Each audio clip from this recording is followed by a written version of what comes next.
Alright, so back with another video, and again, if you're not subscribed, please subscribe. It'll help out the channel, leave a like, comment, whatever. Typical YouTuber moment. Anyways, we're going to be changing up the channel a little bit on what's going on in regards to what I want to do in the future. So yes, I like playing CSGO, yes, I like doing the skin stuff and all that, but it's not particularly my strong suit. I'm not particularly good at CSGO. I mean, I'm Gold Nova 1. I get up to Gold Nova 4, it's like the highest I can go. But I feel like content on that would be limited. I don't have enough money to do trade-ups. I don't have enough money to do crazy unboxings or anything like that, which is fine. Not complaining about that.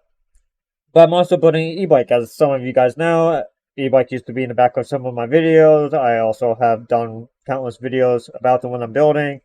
And I feel like I want to start doing riding videos. So I have an Insta360 X3 on its way, and then we'll be doing e-bike rides, where I'll be recording footage of me doing that. And I think I'm going to start doing that going forward with the channel, as well as CSGO content here and there, and my product reviews and whatnot. That's a mouthful. I feel like with CSGO, it's going to get boring really fast, and any other thing I want to do review-wise, I mean, reviews are going to come and go like as I buy things. While the e-bike, I can just ride around, show footage of me doing that, and just have fun every day or any day I want.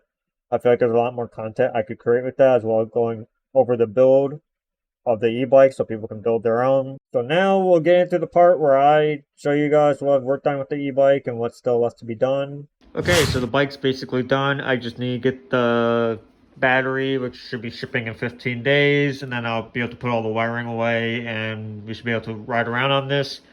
So this current e-bike costs probably $8,000 to build.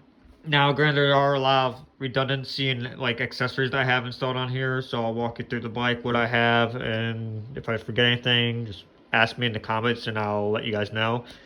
So it uses 26-inch tires as seen here with 203mm brakes. I forget what brakes these are, with 4-piston brake setup with hydraulics by Zoom. Rear motor is an 8,000 watt motor, which I'm probably going to cap at 750 watt. Using a mudguard, not carbon fiber, fiberglass plastic, which I don't know if I want to take off this extension or not. I feel like, I don't know. I don't know how I feel about it. We have a 550-pound spring here by Extreme, fully adjustable compression rate, rebound rate, 1,500 amp speed controller. I could go to 200 amp, but I think this bike's fast enough as is. This is just super glue because I accidentally, when I was grinding this out, I cracked it. I don't want water getting in there, so I just put a little dab of super glue around it. Pedals, because it makes it street legal or considered a bicycle. Has a car horn built into the bottom of it, very loud. I'll show a different angle for that. We have a aquarium fish gauge here for temperature monitoring of the battery, as I can monitor the motor temperature from up here, but the battery I cannot, and I've seen a lot of electrical fires and battery fires, so I'm kind of nervous. So I just have this for peace of mind. Here is the side view mirrors, the controller, which I don't know how any of this works or what this displays yet, as I don't have the battery to power and check all that. Right here is a temperature / pressure gauge system. Tells me the temperature of the tires, pressure gauge of the tires, which I think it only updates when the bike's moving. So right now it's saying this, but it may be different temperatures and all that. I think it's on idle standby mode right now. Turn that off. Phone mount by Joy Room? Yeah, Joy Room. Which you just push this button and it locks it in. Then here's my controls, my turn signals, which at the moment are not wired up. My horn, which is not wired up. My headlight, which is wired up. So there's the front headlight. It'll have a turn signal on both sides. If I want to turn, it'll turn orange. Not sure what happened up here when I painted, as it chipped off, but it still feels like the clear coat's there, so I don't know what happened. I may repaint that. Not 100% sure. Hydraulic brakes. Had to bleed the system out, but they both work now. It's kind of close in the back here. I'm not sure if it's rubbing, so I'm gonna have to check that when I actually get the battery. Tail lights, which will also have turn signals on the back, but that's gonna be wired up once I have the big battery. Not crazy bright, but I mean it works. It's good enough. Also, for some reason, it has a license plate lights, but I don't have a license plate for this because it's a Class 3 e-bike.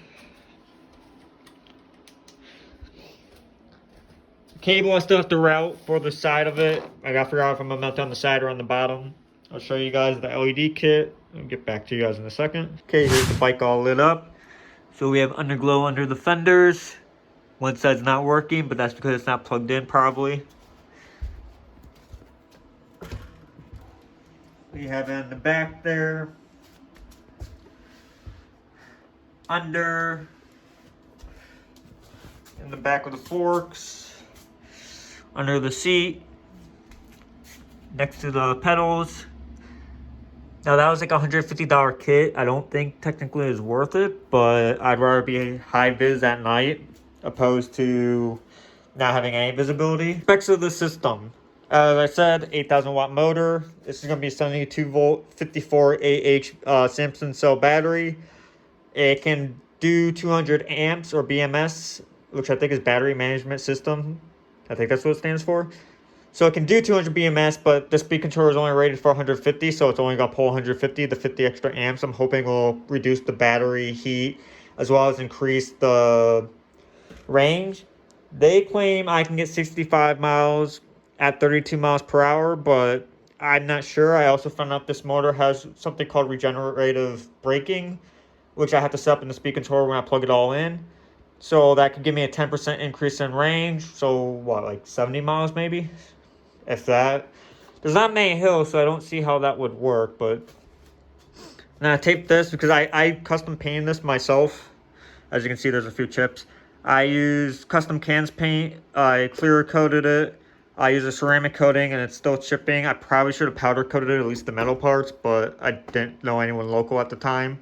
I would go back and redo that. Front fork, fully adjustable, probably already said. Probably gonna call it the Jade Hornet. I don't know, because it's green. Yeah, that's my bike build. If you have any questions or anything, ask me in the comments below.